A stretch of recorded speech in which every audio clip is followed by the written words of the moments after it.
Hi, I'm Danny Ramos, and welcome to this week's edition of Hispanic Speak Out TV, brought to you for the last 652 shows on Bright House Cable. We've been on the air for 13 years on Bright House through their courtesy and their sponsorship. We're here at IADT, which is a School of Design and Technology here in Orlando, where we tape our show as part of an intern program that teaches students how to work cameras and do editing. We have a very interesting show tonight.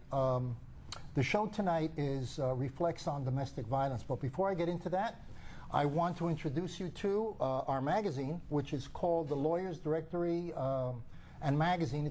It can be found free of charge in 165 7-Eleven stores throughout Florida, and this magazine introduces you to some of Florida's great lawyers. We have one right here who's on the cover, and pick one up for free before you make a commitment, and it has lawyer profiles, and it talks about lawyers and their history and their practices. Tonight we're going to talk about a woman called Marcia Santiago, okay? And Marcia Santiago was the lady who was in the Casselberry shooting in the hair salon, and she was shot 6 times. Marivet is an attorney in Central Florida, as I just told you, and she specializes in family law. Marivet, this is probably one of the most horrendous shootings that's ever happened in Central Florida. Is there any protection against that? I mean, you know, she sought court protection. How do you do that? Yes, it's one of the most horrendous shootings, and unfortunately, she did get the petition granted. However, that piece of paper did not work. Even though a circuit judge signed it, it did not work to protect her. However, I don't want to discourage victims from seeking a domestic violence injunction. The case here is there needed to be additional steps. I mean, nothing in this world is perfect, but maybe for victims of domestic violence, besides thinking that a piece of paper is going to work, you might want to have a safety plan, as we spoke with Carol Wick from Harbor House when she was a guest in our program. For example, a safety plan, not a written safety plan, but think about, what would I do if I was in danger? Where would I go? Because it's also risky to have it written in a piece of paper, because most of the times these victims live with this person, the batterer, and he might find that piece of paper. And he knows exactly your patterns, and he knows exactly what you do every day. So. And they will know how to find you. Another thing is, once an injunction is filed, what people don't like to speak about is that is one of the most difficult times for the batterer, because they feel a loss of control. So now they're being told by the system. They're emotionally pissed off. They're being told by the system, stay away from the person that you want to be with or hurt or for whatever reason. Want to control. Exactly. So this is one of the most violent times. That's when they say, if you're a friend of somebody that you think is a victim, just don't say leave. You might want to listen to them, and you might want them to seek legal help, or you might want them to contact Harbor House or a professional that can help them guide through them. In other words, don't seek advice from a friend, seek advice from professional people who are in that area. They know how to work it. Yes, and domestic violence, it's a dominant issue. It's an issue for everyone. Even as a friend, when you get involved, you're putting yourself in that position that the batterer might take it against you. Because at some point, guess what couples do? They make up. And guess what they said? Well, my friend said this, or maybe you're no good. All my friends see it. Well, guess what? Your friend's not intentionally putting you in danger, but the batterer is not thinking rationally. And they might take it on other people, and they might not even take it on a friend. They might just take it out on a total innocent standby. Which was what happened in Casselberry. Yes. And it's very hard to look at the Casselberry situation and determine what she could have done. It happened so quick. He showed up on the premise at the hair salon, and he immediately started to shoot. You know, and that's something that that's one of those circumstances that you can't protect yourself against. You know, you got to go to work, you got to make a living, so he knows that you're there. And then when that incident happened, from what I understand, it just happened so fast. And it's horrifying. There's no. I wish I had something, a plan that I could say this is bulletproof and this will work, but there isn't. Our legal system is set up in a way that it does the most it can for now. We obviously need to look at it, need to fix some things, need to know how to make it better, but that's with anything in life. But no matter what, there's going to be a gap there, because you can get the paperwork, but you're not going to get an armed guard to walk around with you all day long, 24/7. It's just, if somebody's psychologically imbalanced, there's nothing you can do. But what I can say with regards to that is not all the batterers are psychologically imbalanced. Some of them do care about their prestigious jobs or whatever they have, so they do stay away. So that's what I'm saying. It's not a matter of not seeking a petition for domestic violence. It's a matter of having additional help or having somebody walk you through it or taking additional measures. In this instance, it did not work, but well, he was very aggressive and he was totally gone. The guy was crazy. It's, you know, you got to put it that way. I mean, he went off, and he didn't give anybody a moment to respond or evacuate the place. You know, I spoke to her a little bit while we weren't on. One of the things that she told me was that they found an extra bullet in her. She had gotten shot. It went into her lung, and somehow the bullet went through her lung and stayed inside her body, and they didn't find it in the emergency room when they did the x-rays. It traveled through her body and then lodged someplace towards the skin surface on the side, and then her sister said, "What's that lump you have on your side?" And they touched it, and they went to the emergency room, and a bullet popped out. And that was 7 months after the shooting. They found that bullet. They took the bullet out of the emergency room 7 months after the shooting.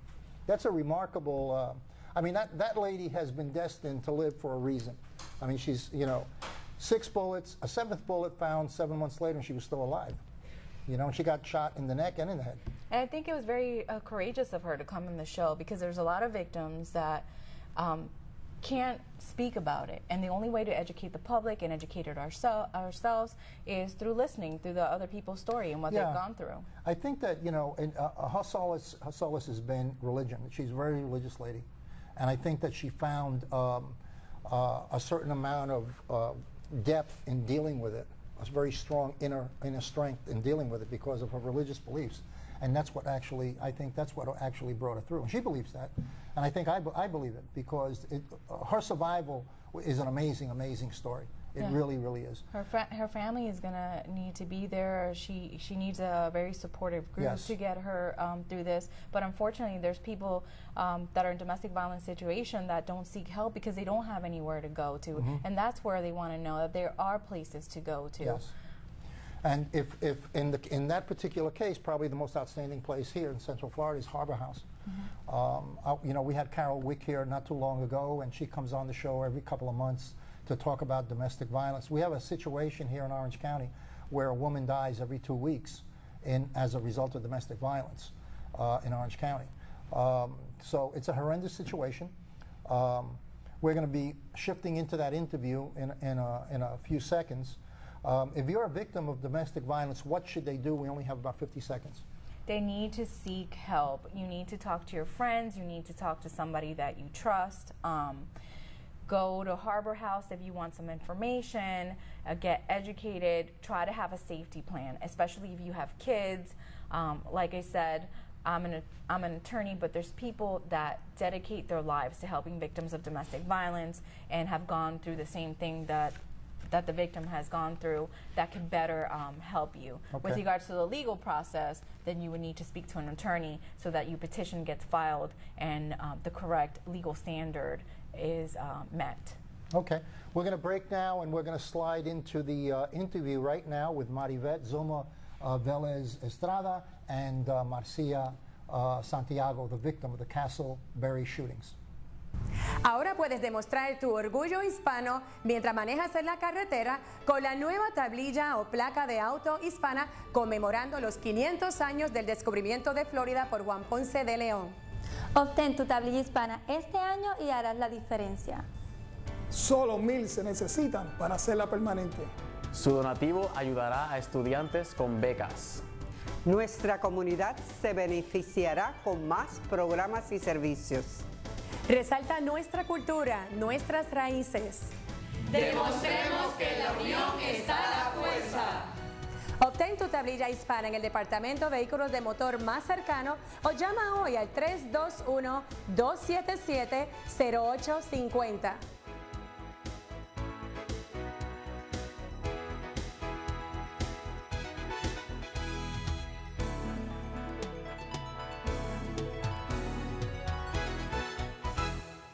Hello, my name is Maribel Gonzalez, and I'm a family law attorney in Central Florida.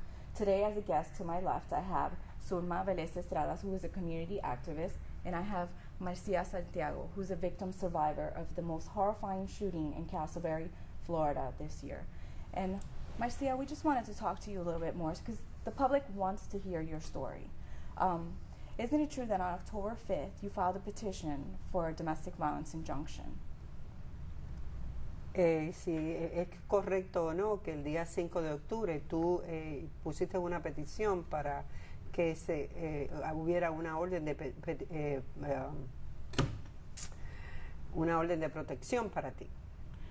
Correcto, es así. Sí hice esa petición porque en ese momento sentí que necesitaba ayuda porque estaba siendo abusada por una persona. Cuando tuve ese permiso, me dieron un promedio de 10 días para una cita en la corte, la cual le dieron tiempo a esa persona para maquinar y hacer lo que hizo. En ese mismo día que tenía la cita en la corte fue que sucedió lo que ya muchos saben, que es para mí una pesadilla hablar de ese tema. She's just explaining that she has asked for a petition for a protection order, and there was the October the 5th, and eventually, because he was being victimized by this person, the person that was her boyfriend at that moment, and she felt harassed by this person, so she asked for that petition and ended up in a situation that everybody already knows, unfortunately. And for all our viewers, Marcia feels more comfortable speaking about this horrifying experience in Spanish. We're going to try to do our best to translate her emotions and her feelings and what she went through on that date. Our viewers would probably like to know, when you went to the courthouse, did you get any help filling out the paperwork? How did you feel when you walked inside the courthouse and you sought legal help? Que cuando tú fuiste a la corte, si tú recibiste alguna ayuda, ¿quién te ayudó para tú llevar los papeles en la corte? Sí, cuando fui a la corte me llenaron los papeles en la oficina del courthouse. Me ayudaron allí, me llenaron los papeles y en ese momento esperé 3 días para que me dieran la orden de protección. Sí, cuando pasaron los 3 días que volví a buscar mi orden de protección, cuando tenía la orden de protección en mis manos, me sentía feliz y contenta porque llevaba un papel que para mí en ese momento me hacía sentir que estaba segura y protegida, lo cual no fue así, que no basta solamente una orden de protección, no funciona la orden de protección porque eso no significa de que tú estás segura. Well, yes, I received a protection order and I went to the court, she went to the court, and 3 days after filing the petition, she received the court order, and she felt that she was really protected. And she was very happy with that situation, but the results of the problem really showed that a petition and a final judgment of the protection order is not enough. It was not enough for her. Did you have a safety plan? Did you think of anything? Did you think, what would you do if he does come up to me? Or did you think that because you had the petition that he would not go around you or you would not have to fear him? Si tú sentiste que una vez tú habías recibido esa petición de protección y habías recibido ya esa protección, si tú entendías que te sentías segura al recibir este documento. Bueno, sí, en ese momento me sentía que estaba segura porque con esa orden pues yo pensaba que esa persona ya no se podía acercar a mí y que yo estaba protegida bajo esa orden. Yes, at that moment, when I received the order, I thought, that's what she's saying, that she thought that she was really secure, she was protected, and she was very happy with it. Okay. The hearing was scheduled for October 18th, but any time from when you received the order in your hand till October 18th, did he try to contact you? Después que tú recibiste la orden, en ese periodo hasta octubre 18, si hubo alguna ocasión en que él se comunicó contigo. Bueno, en ese momento pues yo cambié mi número de teléfono celular, pero como ustedes sabrán que yo tenía un salón de belleza, tenía un número público, él en ocasiones llamaba a ese número que todo el mundo pues tiene derecho a llamar, pero los cuales esa llamada no se le atendía porque mi compañera cuando tomaban la llamada ellas ya estaban advertidas y no se le pasaba, no me pasaban las llamadas a mí. Okay. I did change my cellular number, but since I had as she says, that I had a beauty salon, we had a business telephone number where people could call, and he used to call to that number, that specific number, but the ladies that were working within the beauty salon knew that she had this type of problem and never gave her the opportunity to talk to him. So he never talked to her while calling that number. And I know this must be really hard for you, but for a petition to be granted by a judge, it has to meet legal standards. For example, you either have to be a victim of domestic violence or you have to be in imminent fear of danger. The petition usually requires to say why you're scared. I believe I read that he had a prior criminal history. Could you tell us a little bit about what incidents caused you to go ahead and file the petition? Okay.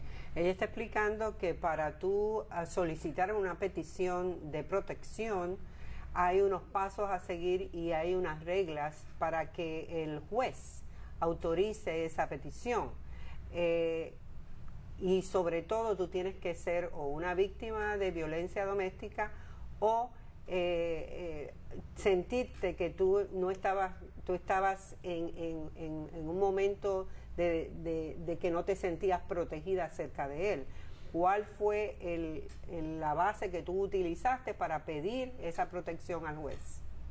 Sí, porque la persona estaba totalmente fuera de control, me estaba amenazando, me decía que me iba a matar y en ese momento pues yo dije no, pues yo tengo que buscar protección porque no puedo continuar con una persona que me esté amenazando, la cual yo no quiero seguir en esto. Por eso yo en ese momento fui y busqué la ayuda, porque las amenazas eran fuertes, eran amenazas constantes todos los días, sí, lo cual que yo nunca pensé que iba a llegar a ser una masacre como la que hizo. Okay, obviously she was feeling that this person in particular was out of control, and he was always saying that he will kill her. So she felt so harassed and she was intimidated in a way that she felt she needed to go and file for the protection order. And obviously the consequences shows that not even a protection order helped her. So you said once you had the order in your hand, you felt protected and you felt relieved. Take us back to October 18th. How did you feel when he was at your door at the salon?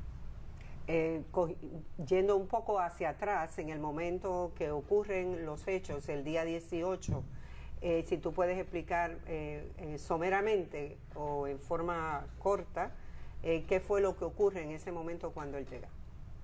En ese momento me estaba preparando para salir a la cita que tenía Y cuando de repente yo veo que entra, inmediatamente él entró, habló con mi amiga, le dijo una palabra, inmediatamente también le disparó en la cabeza y la mató frente mío, que yo estaba de frente a ellos, y me disparó a mí, me dio 2 impactos de bala en el centro de mi pecho y pude estar consciente y ver cuando también le disparó a mi otra compañera, la cual en ese momento también murió, y murió una clienta que se estaba arreglando también en el salón.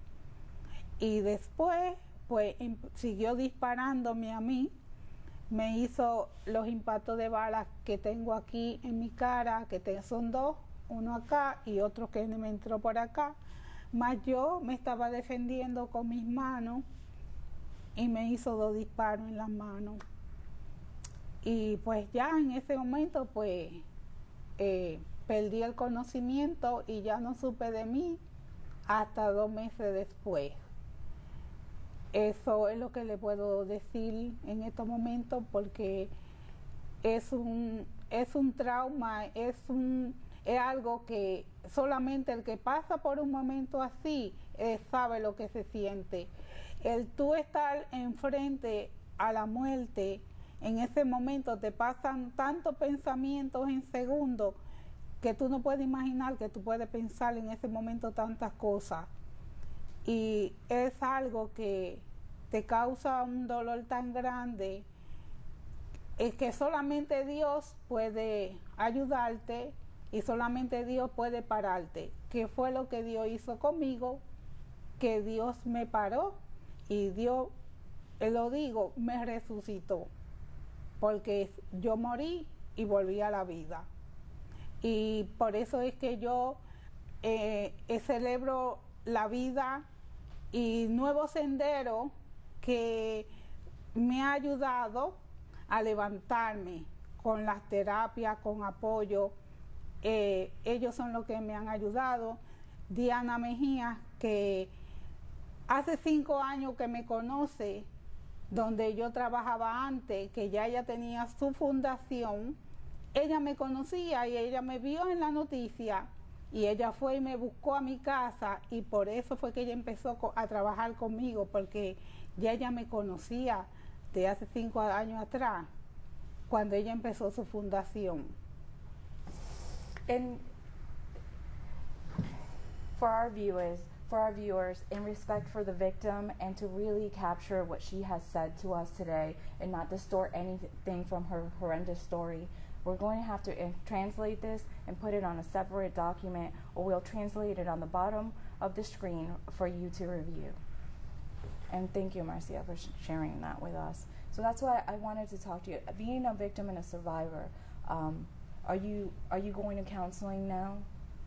En estos momentos, siendo usted víctima de este horrendo crimen, ¿usted está recibiendo alguna ayuda de algún consejero?